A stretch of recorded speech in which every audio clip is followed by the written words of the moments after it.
Real cities aren't perfect. They've got their flaws. Homelessness, crumbling infrastructure, gentrification, and inept planning are a part of everyday life in many cities.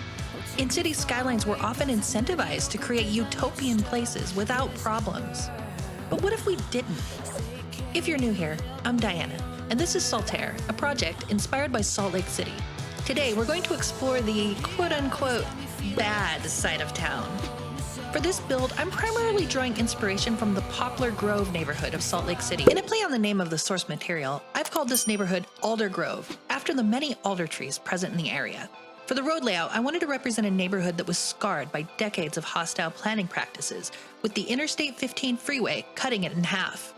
The elevated freeway is an eyesore, disconnecting many parts of Alder Grove, giving the area a chaotic feel and constant traffic backups. One of the major thoroughfares of Alder Grove is 500 South, a high-speed arterial road which serves a mix of industrial and commercial traffic. This stretch of 500 South is mostly gas stations and fast food, but a few older homes and apartments exist wedged between the arterial and freeway on-ramps. Being located along Interstate 15, which runs from San Diego up to the Canadian border, this is one of the busiest interchanges in town, serving both local and interstate traffic.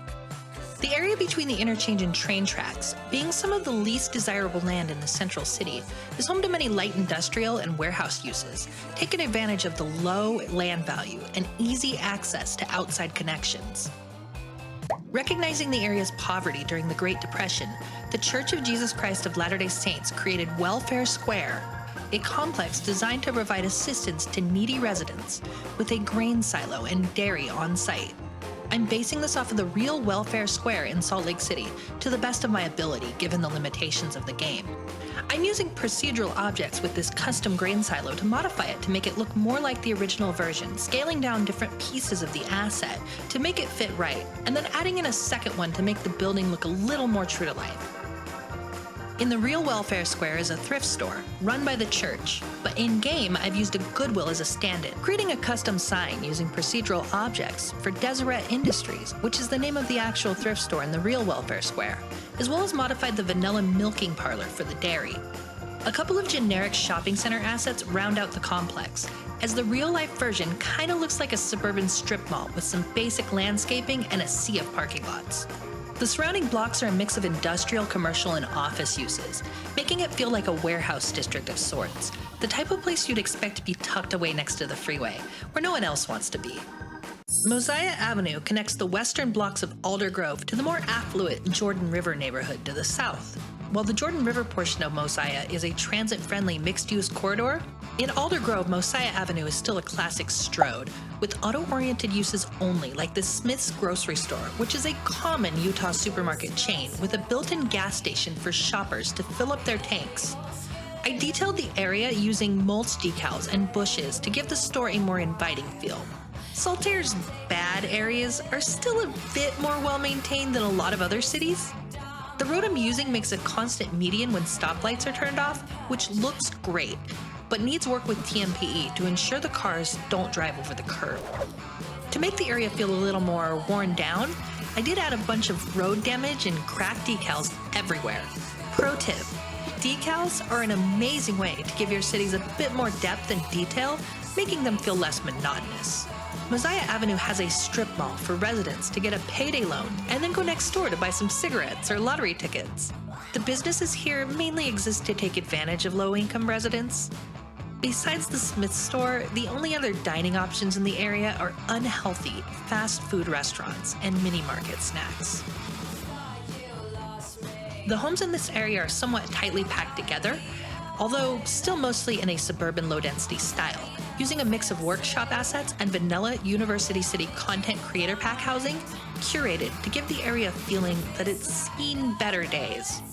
The area adjacent to South Temple is a thriving commercial district with a mix of business types.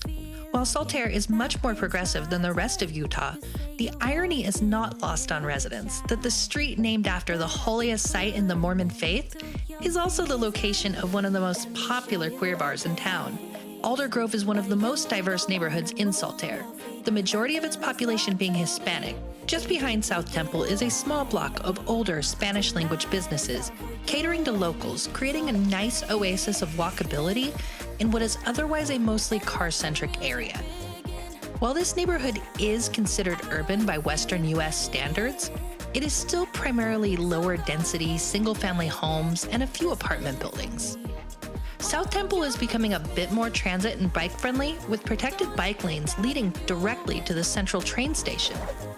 This stretch of South Temple is one of the city's gayborhoods, and a refuge for queer youth who come to Saltaire from the less tolerant surrounding towns, seeking safety and community in the big city. Alder Grove, being one of the city's last truly affordable urban neighborhoods, has been a welcoming place for everyone, no matter where you come from or who you love. You can see pride flags in the window of many of the local businesses here, showing their progressive values and letting everyone know that they belong here. Trailer parks are a common sight in low-income neighborhoods. Alder Grove has two along 500 South, surrounded by the off-ramps of the interchange. While quite nice when they were first built, these parks are now kind of seedy, the type of place where those who can't afford to live anywhere else end up. This area has a bad reputation for drug use and crime. While these things do happen here, most residents are just trying to go about their daily lives, doing the best that they can. The trailers themselves are low-density residential assets, and I detailed them up with dirt and various trash props and a few rusty old cars parked in driveways and on lawns. Not all areas of Alder Grove are low income. Seeing opportunity in the more affordable parts of the city, developers have built some new luxury condo buildings and converted old warehouses to lofts, taking advantage of the easy access to train and metro service thanks to the close proximity of Saltaire Central Station. Gentrification is becoming a problem in Alder Grove, but new residents swear that the Whole Foods is a sign that the area is getting better. These new arrivals even painted Black Lives Matter on the street in front of the Whole Foods and fly rainbow flags in the windows of their renovated lofts, while at the same time driving up housing costs and displacing the very people they claim to support. In addition to the Whole Foods, Starbucks, Chipotle, and California Pizza Kitchen have set up shop here. Alder Grove was an area that many national brands avoided like the plague, but that's changed now that it's seen as up and coming. On the other side of South Temple, many old warehouse buildings have been converted to trendy lofts and offices, bringing in what long-term residents refer to as hipsters. Upper-class, mostly white and heterosexual folks new in town from places like Nebraska and South Dakota, who were attracted to the neighborhood's authentic, gritty vibe. This part of Alder Grove is traditionally a mixed use of offices and industry. I use these industrial loft buildings from the Steam Workshop, which come in both residential and office versions, and added a Burger King and convenience store right next to the highway, likely having existed here before gentrification started. The area still retains a lot of its older industrial character, and while a lot of the older factories and warehouses are used as offices now, some light manufacturing does still occur here. Affordable housing can be found in this area, but as new arrivals filter in, rents have started to skyrocket. With gentrification came displacement. Homelessness in Alder Grove has become a huge problem. Although mental illness and drug addiction are issues in the community, much of Saltaire's homeless population still maintain full-time jobs, as the increased cost of living has seen a wave of evictions to make room for newer residents willing to pay higher prices. Most of the neighborhood's homeless population live in tents and RVs underneath the highway or on side streets. Newer residents look down on this population with disdain, wishing the police would come and clean up the streets, blissfully unaware of their own role in creating the problem in the first place. Detailing areas up close like this is a challenge. A trick I've found to get a better view is to use the Cinematic Camera Extended mod and set the field of view to around 30 to 35, which enables you to zoom in closely with a more focused view. Most of the tent assets are vanilla nature reserve tents, but there are a couple of workshop props, as well as residential assets from the Shantytown pack, resembling makeshift shelters seen in many homeless camps.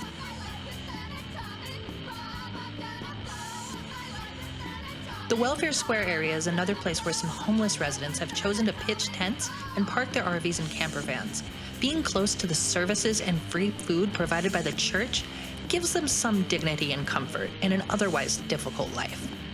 Although officially part of Alder Grove, the area in the southwest associates more closely with the affluent Jordan River neighborhood, recently rebranding itself as North Jordan. It is a slightly more affordable alternative, with access to many of the same amenities that make Jordan River so attractive, including a beautiful riverfront park and easy access to the Mosiah Avenue bus line. Alder Grove Park connects directly to the Jordan River Bikeway, allowing for fast access to the metro station. It also includes a nearby skate park for local teenagers to show off their tricks. The homes in North Jordan are of a suburban style found across the West Coast. I chose to give the eastern and western sides of Mosiah Avenue their own coherent themes, making each feel like a unique subdivision, adding to the sense of realism. The homes to the west being from the SoCal residential pack, and the homes to the east being American eclectic. The grittiness of Alder Grove is still apparent in some of the businesses along Mosiah Avenue, with mostly mini markets, strip malls, and drive-thrus. Where 500 South and Mosiah Avenue meet are some brand new luxury condos, built in a style quite common in modern American cities. These buildings are nice and create sort of a transitional zone from the seedier areas of Alder Grove into the nicer Jordan River district.